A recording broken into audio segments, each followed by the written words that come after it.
La Madonna del Pilar tra apparizioni e miracoli.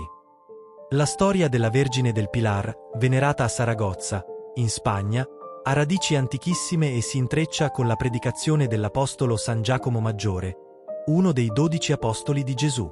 Secondo la tradizione, nel 40 d.C., San Giacomo stava predicando il Vangelo nella penisola iberica, ma non aveva avuto molto successo e si sentiva scoraggiato.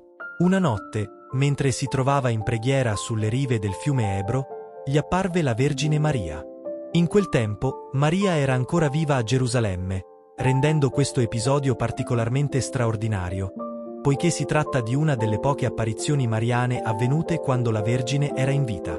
La Madonna apparve su una colonna di marmo, in spagnolo, pilar, circondata da angeli, per consolare San Giacomo e incoraggiarlo a continuare la sua missione evangelizzatrice.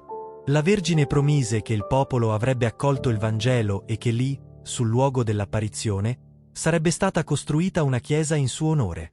Maria donò la colonna a San Giacomo come segno tangibile della sua presenza e del suo aiuto.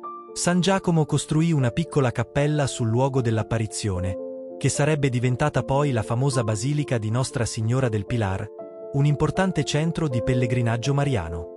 Il Pilar si tratta di una colonna di alabastro attualmente ricoperta completamente di bronzo ed argento su cui la Vergine apparve, è ancora oggi conservata nella basilica, adornata da un'immagine della Madonna, che è stata poi incoronata canonicamente.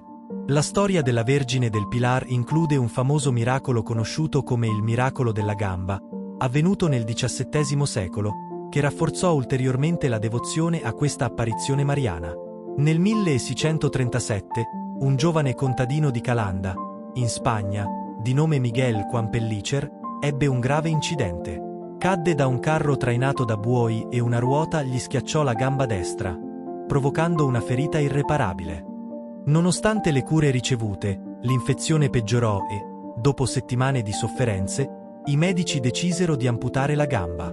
L'operazione fu eseguita all'ospedale di Saragozza e Miguel fu costretto a vivere senza poter lavorare. Devoto alla Vergine del Pilar, Miguel pregava costantemente davanti alla sua immagine e chiedeva la grazia di essere aiutato a sopportare la sua condizione. Nonostante la sua menomazione, continuò a recarsi regolarmente al santuario per pregare. Una notte del marzo 1640, mentre Miguel dormiva nella casa dei suoi genitori a Calanda, accadde l'incredibile. Sua madre notò che il letto di Miguel emanava un profumo meraviglioso, come di fiori.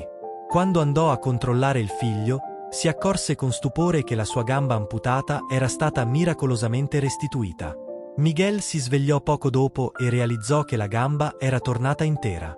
La notizia del miracolo si diffuse rapidamente e le autorità religiose e civili aprirono un'indagine ufficiale. Il 27 aprile 1641, un tribunale ecclesiastico esaminò il caso e, dopo aver ascoltato numerose testimonianze, inclusi i chirurghi che avevano eseguito l'amputazione, dichiarò il miracolo autentico. Miguel Juan-Pellicer visse per molti anni con entrambe le gambe perfettamente funzionanti, continuando a testimoniare l'intercessione miracolosa della Vergine del Pilar. Il miracolo della gamba è un esempio della misericordia e dell'intercessione della Vergine del Pilar, confermando la sua fama come protettrice e guaritrice. Ogni anno, molti pellegrini si recano a Saragozza non solo per rendere omaggio alla Madonna, ma anche per chiedere la sua intercessione in caso di malattie e difficoltà, sperando di ricevere le stesse grazie e benedizioni di Juan. La Vergine del Pilar è considerata la patrona della Spagna e delle forze armate spagnole. Il suo culto si diffuse rapidamente in tutta la nazione e oltre, divenendo un simbolo di fede e protezione. La festa della Madonna del Pilar si celebra ogni anno il 12 ottobre con grandi festeggiamenti e pellegrinaggi a Saragozza.